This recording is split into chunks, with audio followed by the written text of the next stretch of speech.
What's up, tribe? How you guys doing? Go ahead and hit that subscribe button. I hope you like this video. This is 90 Day Fiance. Let me get the season in the episode, child. Season 8, episode 8. So 8 and 8. So we start this episode off. We have Stephanie and Ryan. Now the borders are finally open. Stephanie is on her way to Belize, and she has packed up.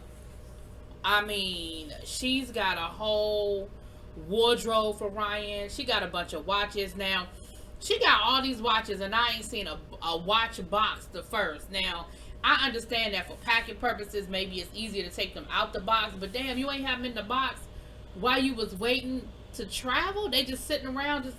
They really look like she got them from the swap meet. That's what they look like. I ain't seen nothing there. She said one of those watches cost $3,000. I didn't see nothing there. They don't come with no box. She packed clothes, and she was just talking about how they just been in a really bad place, and she can't wait, to get there to see what the status of their relationship is and how things are really going to go for them. And ultimately, this is really a test. It's been 10 months since they've seen each other, and she's going to be there for 2 weeks, and this is a test to see if they can really make things work in this 2-week window. She also packs her mother's engagement ring, wedding ring, and she says that she's always, if she ever decided to get married, that's what she wanted to be proposed to, that ring proposed to her, and that she was waiting to see, she was going to take it with her, I guess to give to him. Well, we find out later on that yes, to give to him. So she flies off to Belize, and she gets to Belize, and he's at the airport waiting for her with balloon and card and all smiles and happy to see her. And they go back. She done rented out a little villa at a little resort, probably the resort where he worked, child, where her friend owns it, and she been, getting that favor from him. And excuse me, she goes to unpack, child. She got drawers, she got slides. She done bought condoms. All kinds of stuff. And then she's talking to him about trusting him, and she wants to see his phone. And he gives her the phone. It looked like he hesitated a little bit, but he gave her the phone. And of course, there's nothing in his phone. She's scrolling through, asking him questions, and he got an explanation. When it is a woman, then it's, oh, that's my cousin, and that's my other cousin, and she don't see nothing crazy in the text messages. But I find it really funny.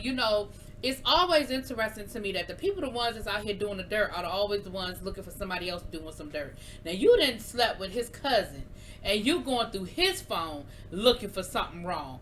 Now, the flip side of this, and she asked him later on, did you know I was going to ask to see your phone? Basically insinuating that you had time to scrub that phone before I got here. And he was like, no, I wasn't thinking about that. I was focusing on you coming to see me. And she was like, well, that's the first time you've ever actually let me see your phone. I've asked before. So it just makes me wonder. And I'm thinking to myself, well, girl, if you got to wonder, then you know the answer. If you have asked to see his phone in the past, and he never let you see his phone, but this time, miraculously, he let you see the phone, and it wasn't nothing in there. You answered your own question, ma'am. So, of course, they got to let us know that they have sex 4 or 5 times a night. I don't care. And he talking about he better not, that he likes to lose the stuff that she gives him. No, he not losing it. He's selling it. He ain't losing nothing. And then they go out to dinner. Excuse me, I'm sorry. Then they go out to dinner, and they're talking about the future and where they want to be. And he was like, yes, I know, things have been bad, but you're here now, and I want to focus on the next 2 weeks while you're here. Everything is going to be great. I want to focus on that and making it good for you. I want to focus. So he focused on the 2 weeks. And then she takes out the ring and gives him the ring and explains to him that that's the ring that she wants to be proposed to with. And when he's ready to do the proposal, then get down on one knee and and he's like, oh, okay, girl, you a new kind of fool. Why you get that man that ring? You could have showed him what the ring was. You could have told him your intention with that ring. But girl, why you get that man that ring? Anyway, child. Anyway, so child, that's Stephanie and Ryan. Listen, Ryan, Stephanie, you a new kind of fool. Ryan ain't thinking about you. He ain't studying you. And girl, moving on. I just can't with the two of them. So then we have Michael and Natalie. So it's the next day after they had their argument, and she apologizes to him, and he says, "Listen, we still try to make everything work. Oh, I'm sorry. We're still trying to figure this out. We're gonna have some disagreements, but we're gonna have to figure out how to, come back from those disagreements." And she apologizes, and basically she says in her confessional, like, I can either be right or be married. Like, I don't think Michael understands what I'm going through. I don't think, she said, but I can either be right or be married. And at this point, I decide I want to be married. So I'll apologize. I'll smile and be cute. Because I know what's at the end of this road. I know what I'm looking for. I know what I want at the end of this road. So we find out that his mother is coming to visit. And so she's nervous about his mother coming to visit. She said, I really wish she wasn't coming right now, because this probably isn't the best time, because me and Michael, we've been having some problems, and this might not be the best time for her to come. I'm just not sure if I want her to come right now. And so Michael talks about how close he is to his mom. She lives in Oklahoma, but how he sees his mom, pretty regularly. Talks to her pretty regularly. And she says, well, did you tell her about what happened at the Ukraine? He was like, oh yeah, she knows. She knows about you giving me the ring back. Yeah, she knows about all of that. And of course, Natalie was like, well, I wish she wouldn't say anything. That's our private business. Girl, it was on a TV show. There's nothing private. It was on a whole TV show. Okay? So his mother shows up, and you can tell that she's cautiously optimistic. Like, she's not rude to Natalie or anything like that, but you can definitely tell that she has an opinion about the situation with Natalie. Like, she definitely has an opinion, right? It's really awkward. It's a lot of silence. But Natalie was like, I'm cool with silence. Like, in the Ukraine, we're all right with silence. Like, we don't have to have a conversation all the time. And she's very hesitant, but they do talk a little bit here and there. And again, I feel like his mom is letting her know, listen, I know about some of your shenanigans, and I ain't necessarily happy about them, but at the same time, I'm here to give you a chance, okay? I'm trying to give you a chance. And so they end up going out to dinner, and Natalie brings up that ring. She brings up the fact that she don't have her ring, and things are a little bit weird. And Michael reminds her, listen, you gave that ring back, so I'm going to give you that ring back when I feel like it, and I ain't felt like it yet. And his mother was like, listen, I understand feelings were hurt when the ring was given back. I understand people were upset when they gave the ring back. She said, but if y'all are going to figure this out, you can't hold the ring hostage. You can't really hold the ring hostage. And Natalie says, well, I want my mom to come to the wedding. And she said, of course your mother should come to the wedding. She said, but it's hard because we need to do, we have to figure out visas and dates and times and things like that. And he said, his mom said, listen, why don't y'all come up with a tentative date so that your mom, her mom can start doing the paperwork and whatever she needs to do to get her visa to come over here.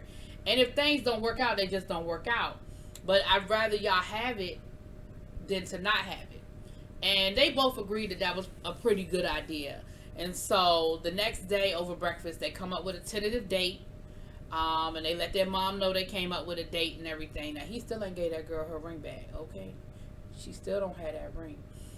And they end up calling her mom over in the Ukraine and tells her mom the date and everything. And her mother is so happy and everything. And Natalie actually breaks down and starts crying, talking about how much she misses her mom. His mother starts crying because, of course, she understands, all of that. But ultimately, I think it was a really good, it was a good visit. I think they got a lot accomplished. I think they were able to sort of maybe see things. His mom did a really good job of helping them sort of see things the way it needed to be seen.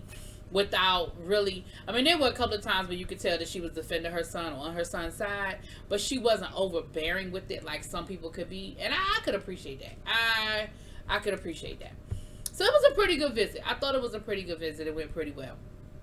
Now let's talk about Julia and Brandon. Listen, Julia is out here cleaning these, feeding these animals and cleaning up, and she is not happy about it. Okay, she says she feel like shit, she look like shit, she smell like shit. Okay, and she ends up calling her father, and her father was like, "Well, where's the crown on your head? Because you are my little princess. Okay, what's going on?" And she tells him, how what's going on and how she been basically become their little maid, and she's cleaning and doing, taking care of the animals and living on the farm, and she's not happy, she's miserable, and she wants to come home.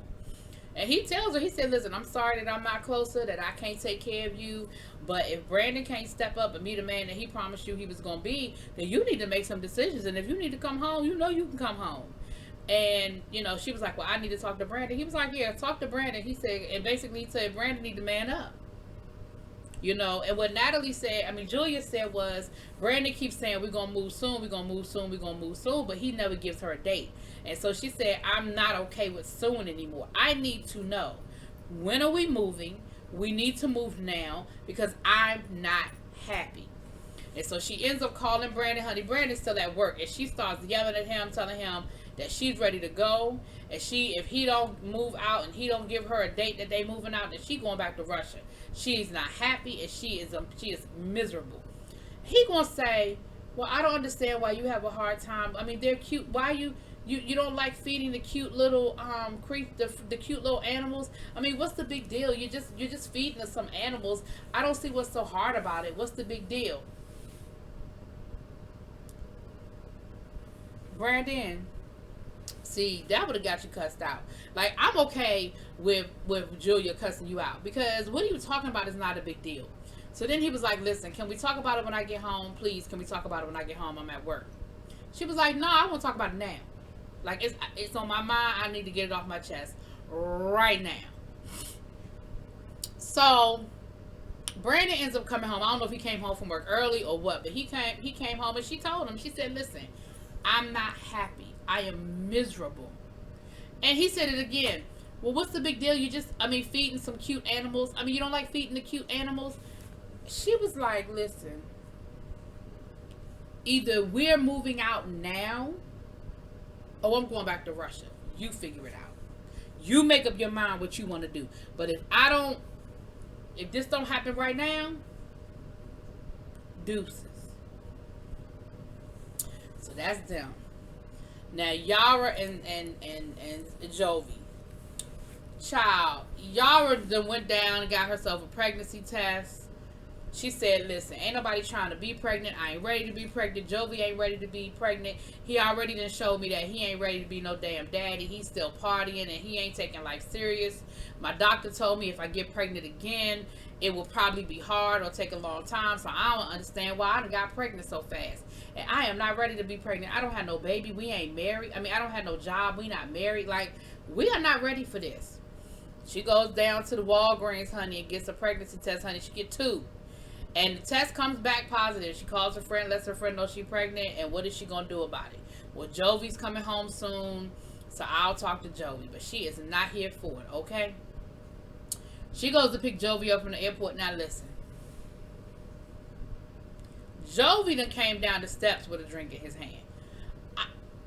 I can't say that they won't let you off the plane carrying a drink, because I've never tried to do it. Okay? Now, I have been drinking on a plane. I have gotten drunk on the plane. I had a layover, so it's no big deal. I just got off that plane and got on another one. But, nobody told them to have free liquor on the plane. You give me free liquor, I'm going to drink it. Okay, that's me. We back to Jovi. But Jovi done got off the plane. Now, I don't know if Jovi stopped at a bar between his gate and meeting with Yara, or if he got off the plane with that drink. But neither here nor there, honey. He got off the plane, and she said it was like 8 o'clock in the morning. But here's the thing. He been flying all night. If it was 8 o'clock in the morning, then he literally had been flying all night from wherever he came from. So, of course, Jovi was like, well, damn, I've been gone for 3 weeks. You know, I was hoping that she was going to be happy to see me. But, of course, no. The first thing out her mouth is fussing, fussing, fussing, telling me what I'm doing wrong. Jovi, Jovi, Jovi. Jovi, Jovi, Jovi. And child, finally, she fussing and stuff and telling him to throw it away. And you smell like alcohol. And who drinks alcohol first thing in the morning? Child, finally, he tells her, just shut up. Like, if you don't just shut your damn mouth. But neither here nor there, honey. Joey and Yara. We'll see how that plays out, child. We will see. We will see. Alright, so next we have Amara and Andrew. Amara is finally back in France, and her dad picked her up from the airport. And of course, you know, they went to have some drinks and some food and stuff. And he is telling her, you know, I'm so sorry. You know, I told you not to go. It just didn't feel right. Something just didn't feel right about this. And, you know, basically telling her that, you know, Andrew, that he didn't appreciate that Andrew put her in that position. And he doesn't respect Andrew. And he feels like Andrew is, you know, somewhere having himself a good old time. And, which he was. We're going to get to that. Now, she doesn't seem to think that Andrew came looking for her. But I really feel like Andrew did all he could do. Like, I don't know if he could physically go anywhere and be running around Mexico, because then his ass would have ended up in jail. But he was trying to make phone calls, and he was trying to look for her. But, Andrew, I know you paid for that resort, and I know y'all was supposed to be there for 2 weeks because y'all thought y'all was going to be quarantining for 2 weeks. And I know that you thought you was going to have you a nice romantic 2-week window with your boo. But she's not there. And not only is she not there, she was deported. And not only was she deported, she spent 3 days in a detention center before she was deported. This is one of those situations where optics is everything. I'm going to need you to not look like you're having a good time. I understand you may not be able to leave yet because maybe you got a quarantine. I don't know what the legal situation was, but what you didn't have to do was have a good time. He getting massages. He going 3-wheeling. He's at the beach. He went to a steakhouse, and you know it was a good steakhouse because he got to pick his own cut, honey. That's the good steakhouse, okay? Listen, Amara calls him, and he tells her, "Oh my gosh, I went to the best steakhouse last night. You would have loved it." Oh yeah, I signed up to go, rollerblading, and I signed up to do this, and I signed up to do that, and I'm going to be doing this, and I'm going to be doing that. And she is really like, are you serious right now? Like, are you serious? Like, she's really like, wow. Then he starts talking about, well, we got to do this all over again because our visa is still running out. Like, the clock is still running. So, we got to do this all over again. And she's like, hold up. I'm still trying to find a therapist for this PTSD I have for this first situation. And you talking about a second situation. And he was like, well, I mean, if we can't get an extension on the visa, how about y'all should have tried to get a damn extension before y'all tried to pull this caper? And now you're talking about doing the exact same thing, just going to another country but trying the same situation, the same trick. I was like, he has to be the most, like, read the room, Andrew. That is not a good idea. That is not a good situation, a good suggestion. And I don't know. I think it's a horrible situation. And Andrew, I think you are so tone deaf to this situation that you are sitting there at a resort getting massages and stuff. I mean, even if you had to stay there, you just don't need to look like you having fun. Sit in your room, order up some room service, and read a book. Okay? Get you a Kindle. Get the good Wi-Fi package so you can Netflix and binge some stuff. But do not look like you are having that much fun. Because I don't know if you understand the gravity of what happened to Amara. Or you don't care. Anyway, that's it. That's all. I'll talk to y'all later. Peace.